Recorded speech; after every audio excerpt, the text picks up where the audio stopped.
Dari Abu Hurairah radhiyallahu anhu qala, beliau berkata qala Rasulullah sallallahu alaihi wasallam, Rasulullah SAW bersabda, "Aktsaru ma yudkhilul jannata taqwallahi wa husnul khuluq." Yang paling banyak memasukkan orang dalam surga adalah bertakwa kepada Allah dan akhlak yang mulia. Apa itu takwa kepada Allah? Mudah, takwa kepada Allah menjalankan perintahnya, menjauhi larangannya. Husnul khuluq adalah bagian daripada takwa. Takwa mencakup berbagai macam ibadah, di antaranya akhlak mulia. Kemudian Nabi mengkhususkan penyebutan akhlak mulia.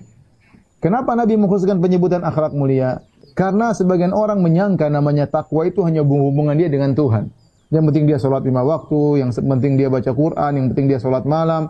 Dia lupa bahwasanya menunaikan hak istri, menunaikan hak suami, menunaikan hak anak-anak, menunaikan hak tetangga, hak orang tua, kakak dan adik, menunaikan hak teman, ini juga ibadah. Jadi kalau kita bertanya, siapa sih orang soleh? Sederhananya, orang soleh adalah orang yang menunaikan hak Allah dan menunaikan hak manusia di sekitarnya. Jika Anda ternyata rajin sholat, rajin ibadah, rajin baca Quran, tapi sama orang tua hubungan tidak baik, sama kakak tidak baik, sama adik tidak baik, sama istri tidak baik, sama suami tidak baik, Anda bukan orang soleh, Anda bukan orang bertakwa. Justru ini takwa yang spesial, husnul khuluq ini takwa yang spesial, maka dikhususkan penyebutannya oleh Nabi sallallahu alaihi wasallam. Tapi kalau Anda sudah baik sama kerabat, sama istri, sama anak-anak, menjaga lisan, kemudian menjaga sikap dengan penuh kesabaran, tunaikan hak tetangga, ya, kemudian bertakwa kepada Allah, maka Anda orang yang bertakwa, ya. Apa yang mereka lakukan ini semua berpahala karena akhlak adalah ibadah yang mulia. Oleh karenanya nanti namanya takwa ini suatu yang sangat berat terutama di zaman sekarang ini. Umar bin Abdul Aziz, khalifah yang ma'ruf, dia menulis nasihat kepada seseorang. Dia berkata, "Usika bitaqwallah alladzi la yaqbalu ghairaha."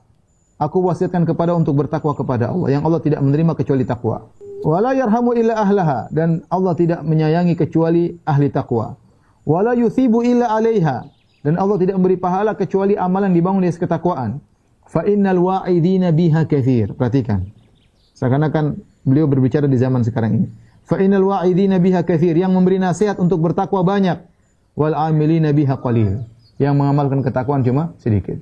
Benar sekarang. Kalau kita mau bicara tentang siapa yang beri nasihat tentang ketakwaan, sangat banyak. Dai sangat banyak. Semua orang yang share ketakwaan sangat banyak, tapi yang mengamalkan tidak banyak. Padahal semua kasih sayang Allah dibangun atas ketakwaan, pahala dibangun di atas ketakwaan, maka seorang waspada, jangan terpedaya dengan hiasan penyampaian dan yang, tapi yang penting dia mengamalkan takwa tersebut.